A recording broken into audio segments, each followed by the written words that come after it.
I'm Aaron Mehta, Editor-in-Chief of Breaking Defense. I'm here with Michael Morrow, he's our air warfare correspondent. We're here to break down day 2 of the AFA conference in National Harbor, Maryland. Michael, let's start here. This is a conference that we often hear kind of high-level policy, technology, weapons, talking about future capabilities. You heard some interesting real-world applications for some of the stuff that gets talked about at this conference. What did you hear today? Yeah, today we heard from General James Hecker, the head of U.S. Air Force's Africa and Europe.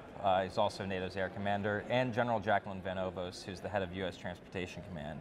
Both of them talked about the challenge of operating in contested environments. And specifically the war in Ukraine has been dominated by discussion, at least in the air, of mutually denied air superiority. Right. And both of them maybe kind of shed some light on how the Air Force is looking to exploit some gaps in enemy air defenses. And General Van Ovos talked about it in the context of Swiss cheese, not a brick wall, and you just need to find the gaps that you can exploit. And to do that, you need to ensure that the joint force is all connected.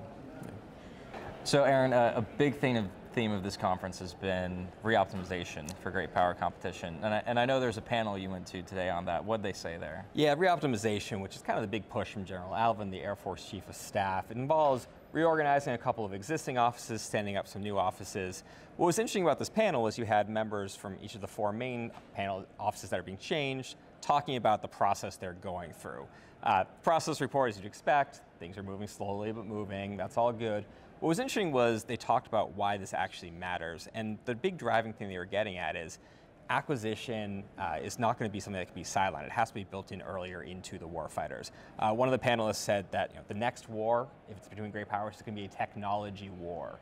That was the thing that he was kind of hitting on. A great example came from Lieutenant General Brian Robinson of Air Education Training Command, which is one of the groups that's going to be changing under this new plan to a new name, new kind of mission set.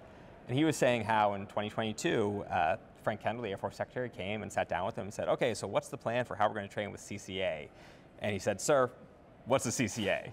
And he's saying, I'm a 3-star general in charge of training the Air Force. I should know what the big loyal wingman drone program is. He just wasn't aware of it because it wasn't relevant for him. And that's the type of thing that they're trying to get at with this re-optimization.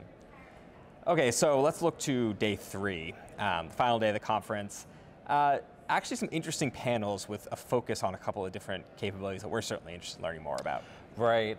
Tomorrow there's going to be a panel on CCA. There's also going to be a panel on nuclear modernization. And there's going to be a panel on the B-21. So, some of the Air Force's biggest profile programs right now, some of the top modernization priorities. Some of the most expensive priorities. Yes, that too. And, we may be able to learn some new details tomorrow. Obviously Sentinel is still under Nunn-McCurdy review, but hopefully the Air Force will be able to share more on progress with the B-21 and, any updates on CCA as well. All right, so for that and for all the other news that we got going on, keep it at breakingdefense.com. We have plenty of stories, some other videos coming up as well, some great photos of what's going on the show floor.